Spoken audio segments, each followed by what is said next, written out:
The day had been long for Ethan Cole.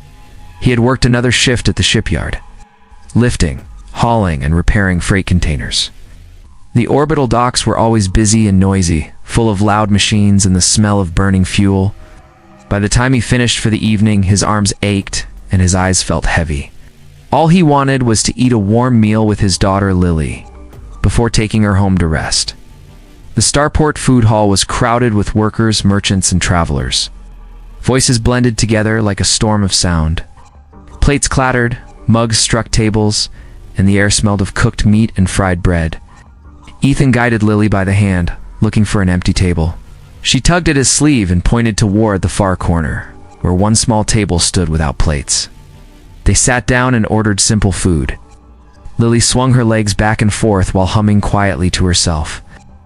Her father smiled, watching her play with her wooden bird, a small toy he had carved out of scrap wood. She asked him when they could go on a real ship again. Ethan told her maybe someday, when times were easier. It should have been an ordinary evening.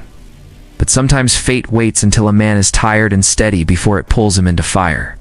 At the next table, 3 men rose to their feet. They were dressed in dark jackets, their boots heavy, their eyes hard and cold.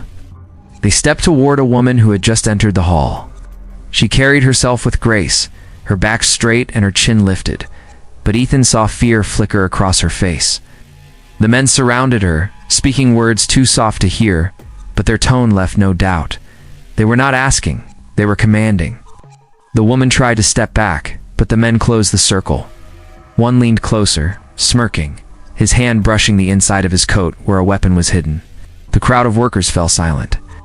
People noticed but looked away quickly. No one wanted trouble, not in a hall patrolled by authorities who often took the wrong side. Safety came from silence.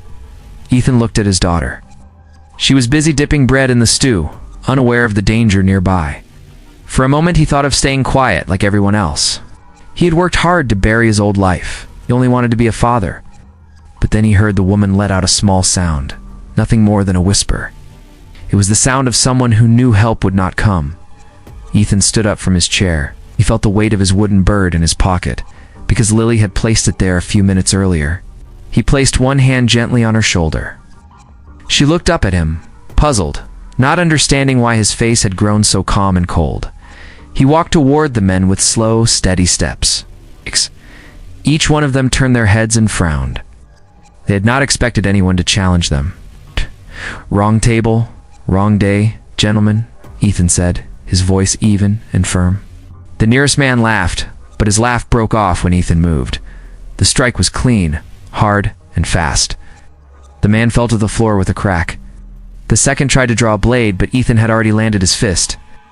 The third staggered backward, reaching for his coat, but Ethan twisted his arm and slammed him into the wall. Plates fell to the ground, shattering as the crowd gasped and scattered away. The 3 men lay on the floor moaning. Their pride had been crushed as much as their bodies. Ethan stood over them with a steady glare, then turned toward the woman. She was staring at him with wide eyes. She held herself still, not out of fear, but out of shock. "You should not even exist," she whispered. Her words hung in the air as the food hall fell silent once more. Lily looked on with innocent curiosity, not knowing that her father had just revealed something he had hidden for many years. Ethan lowered his gaze, wishing this moment had never come, but deep inside he knew that nothing would ever be simple again. Ethan did not return to his table right away. He stood still, watching the 3 men struggle to rise from the floor. Their eyes did not hold anger now, but confusion and disbelief. It was the look of men who had faced something they could not understand. He knew from their own reaction that they had recognized he was no ordinary worker. Lily tugged gently at his sleeve, asking if they could go home. Her voice was soft and innocent, cutting through the heavy silence of the room. Ethan bent down and touched her hair, promising they would leave soon. His daughter's smile eased the tension inside him, but he knew the moment was not finished. The woman stepped closer, keeping her voice low. She asked his name, but he only said Ethan. She studied him as if trying to connect his face to a memory. Then she whispered that many people would be speaking his name soon, whether he wanted it or not. He tried to brush it away, claiming he was only a father who fixed ships, but deep inside he knew she was part of something larger. The guards of the hall stormed inside with heavy boots and stern faces. They looked around at the fallen men and then at Ethan. The guards were not pleased. The leader pointed at him and asked what had happened. One of the men on the ground raised his hand and shouted that Ethan had attacked them without reason. The officer moved forward, ready to arrest him on the spot. Before the officer could speak again, the woman lifted her hand. Her voice cut through the room. She declared that those men had threatened her, and this man had saved her. The guards hesitated, glancing at her closely. Her tone was not that of a common traveler. It was firm and commanding. The leader gave a slow nod, then pulled the three men from the ground. They were taken away, shouting promises of revenge. People began to whisper from the tables. Some called him brave. Others called him reckless. Many shook their heads in fear, certain that he had attracted trouble bigger than any one man could handle. Ethan said nothing. He only took Lily's hand and started toward the door. Outside the food hall, the air was colder, filled with the bright glow of the starport's docking bays. The smell of iron and fuel wrapped around them. The woman followed him closely. She told him her name was Claire Morgan. She explained in simple words that she was not just a traveler. She represented forces higher than ordinary workers could understand. She said she had many enemies and that the men he had fought worked for them. Ethan wanted to walk away, but Claire pressed on. She asked how he had moved so quickly, where he had learned to fight like that. His eyes hardened as he answered that he had learned long ago in a life that no longer belonged to him. She smiled faintly, though it was not a smile of joy. It was the smile of someone who has just found a secret long buried. Rumors spread across the station before the night ended. By morning, stories had traveled through the docks, into the cantinas, down the trade lanes, and even into the barracks of officials. They spoke of a man who struck down trained fighters in only seconds. They spoke of a woman who had called him impossible. Ordinary workers shared tales with awe in their voices. Officials wrote reports with concern in their eyes. Shadows in high offices whispered that a name once lost to history had surfaced again.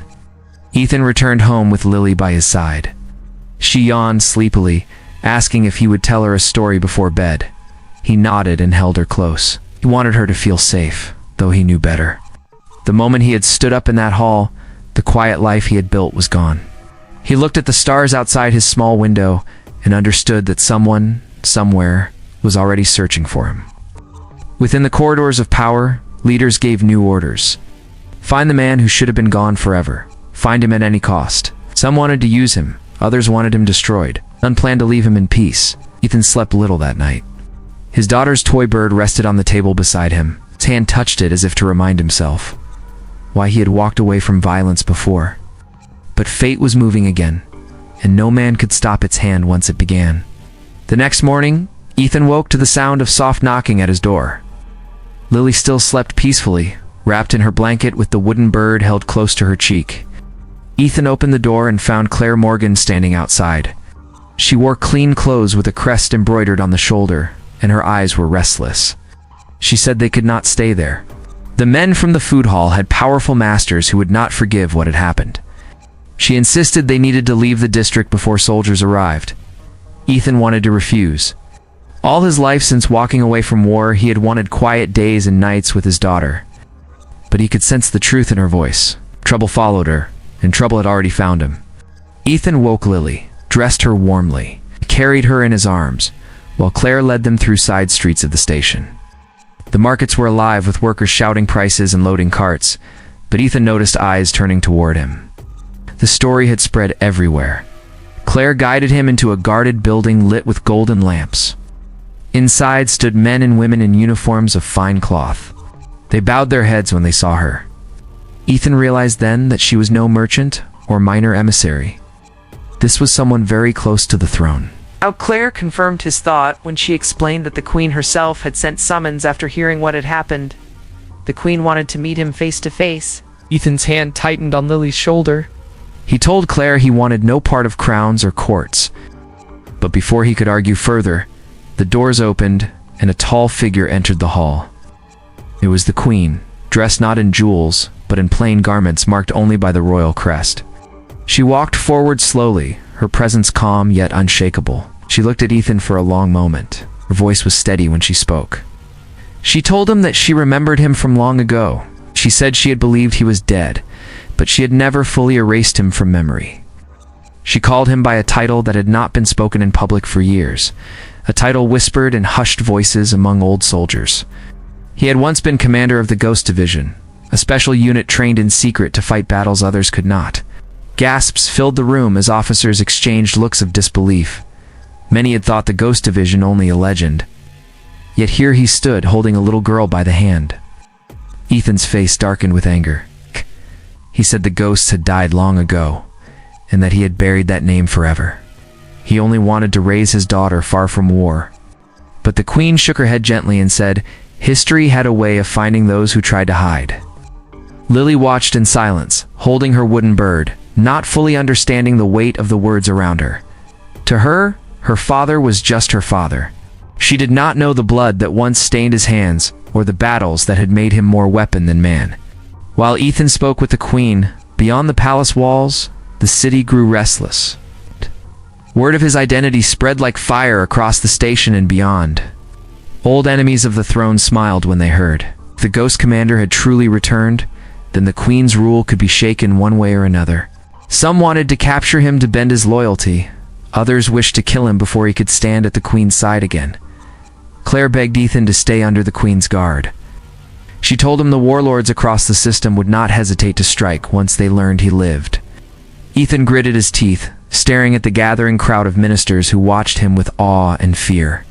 He picked Lily up and whispered to Claire that warlords were no concern of his. His only concern was keeping his daughter safe.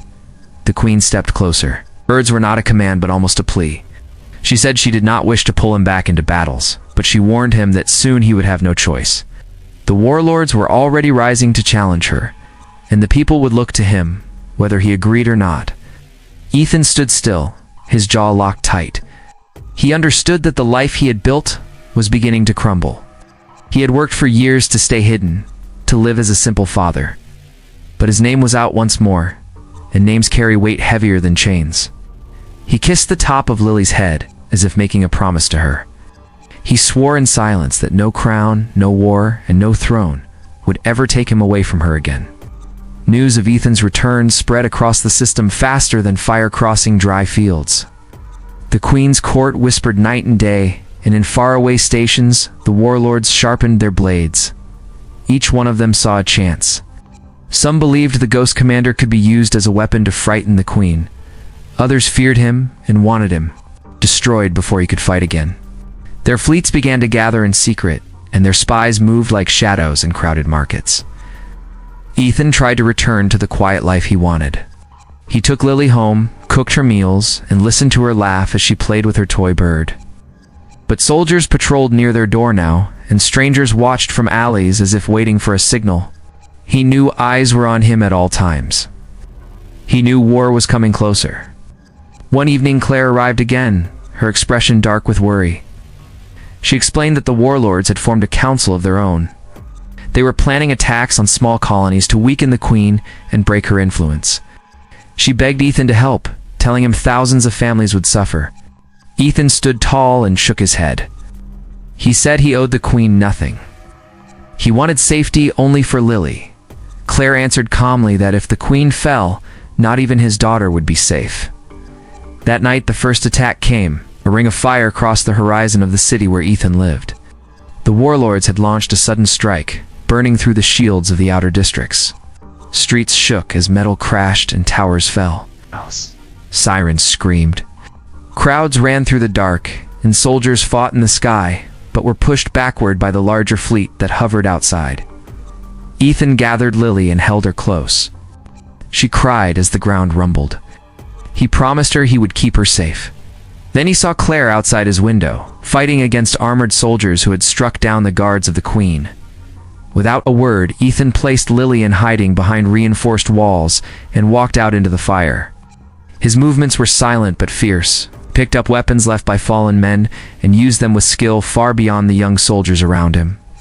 He cut through attackers with precision, never wasting a step or a strike. Those who saw him whispered ghost under their breath. When Claire saw him fight, her face showed a mixture of relief and sorrow. Relief that he still carried the strength of the past. Sorrow because she knew he could never hide again. The war grew worse with each hour. Flames lit the night, and soldiers cried in the streets. Ethan fought beside Claire to push invaders away from the homes where families huddled. His commands to the local force were sharp and clear, turning disorder into structure. Men who had been ready to flee now stood strong because of his leadership. When the sun rose, the first attack had been beaten back. Yet Ethan knew it had been only the beginning. The warlords had tested the queen's strength and learned that they could wound her people. They would not stop. He also knew his own choice was gone. By fighting to protect Lily and the city, he had already taken his side. His face was seen by soldiers and by frightened citizens. They now looked to him as a leader, not just a father. Later that day, Ethan walked through destroyed streets. Smoke curled into the sky, and rubble covered the ground. Children cried for parents who would not return. Families searched for one another among the ruins. Ethan felt his chest grow tight. He had run from war for years, but now he stood in it once more. He returned to Lily, who was still safe. She asked if the bad men were gone. He touched her chin and nodded, though his eyes carried weight. He sat beside her and took her hand in his. He told her that sometimes a person does not choose war, but war chooses them. She rested her head against him, and he promised to fight as long as he breathed, if it meant she would live in peace. In the palace, the queen was told of his actions. She whispered to her council that the ghost commander had returned in truth, not by rumor. The warlords had opened the path to war, but humanity would learn what it meant to face a man who fought not for power, but for his child. The fleets of the warlords did not wait long. They gathered in the skies above many worlds, lining the horizon like a wall of burning steel. From every corner came reports of smaller colonies already struck. The queen's armies moved to defend them, but they were badly outnumbered. Fear spread among the people that her reign would end. Yet among the whispers, one name rose again, the name of the man thought long gone. Ethan Cole walked through the palace halls with Lily by his side. His daughter looked around at banners and guards, holding her wooden bird in small hands. She still smiled with innocence, but Ethan's face was set hard as stone. He knew the warlords would not rest until the queen was overthrown, and he knew they would bring ruin to everyone, including his child. He had no choice. His quiet life had already been stolen. The queen met him in the war chamber, surrounded by maps and officers with tired eyes. She said the fleets of the enemy would reach them within 2 days. She said they would strike with everything they had. She looked at Ethan and told him that the courage of one man could spark courage in thousands. He stood silent for a moment, then at last agreed to command the defense. News spread across the city in a single night. Workers, miners, farmers, and merchants came forward to fight. They did not have polished armor or advanced weapons, but they had their will, and the image of Ethan standing tall gave them strength. From the docks rose ships not built for war but for trade, quickly fitted with cannons and shields. The people rallied not for crowns or land, but for the chance to protect their homes. When the enemy fleet arrived, the sky burned bright as day. The warlords had brought every ship they owned, their banners flying above the dark holes. Soldiers on the ground looked up with shaking hands as the vast line of war engines moved closer. Ethan stood at the front, armor heavy on his shoulders, but his voice calm as he gave orders. His commands were sharp and clear. The people looked at him not as a worker, not as a legend, but as their leader. The clash began with thunder. The enemy fired first, tearing across the shields of the city. Ethan launched his fleet upward, and the trade ships charged headlong into the storm. Farmers, engineers, and dockhands fought with bravery that no warlord had expected. The ground shook as steel crashed against steel. Ethan himself fought where the battle was thickest. He boarded enemy carriers, cutting through ranks of seasoned soldiers with the precision of his old training. Stories spread even in the middle of fire. They said he could not fall, that he carried strength beyond mortal men. In truth, it was his love for Lily that drove his hand, not pride or glory. The queen fought as well, leading her guard in person, standing firm against warlords who had sworn to tear her crown away. Claire stood at her side, blade in hand, refusing to leave her. Together, they inspired the royal troops, but they knew the heart of the battle rested in Ethan's presence. At last, he faced the leader of the warlords, a man who had ordered burnings and raids across countless towns. Their fight was fierce and brutal, blades striking metal with sparks that lit the field. The The warlord spoke of power, of crowns, of fear. Ethan answered only with steel, and with each strike he thought of his daughter waiting for him at home. With a final blow, the warlord fell. The enemy forces broke. Without their leader, they scattered, their fleets retreating into the void. The skies cleared, and for the first time in many months, the city stood in silence without the sound of fire above it. But fair people Filled the streets and shouted in victory. Children ran and sang the name of the man who had stood for them all. Ethan walked back through the ruined streets, armor scarred with cuts and burns, but his steps steady. Out.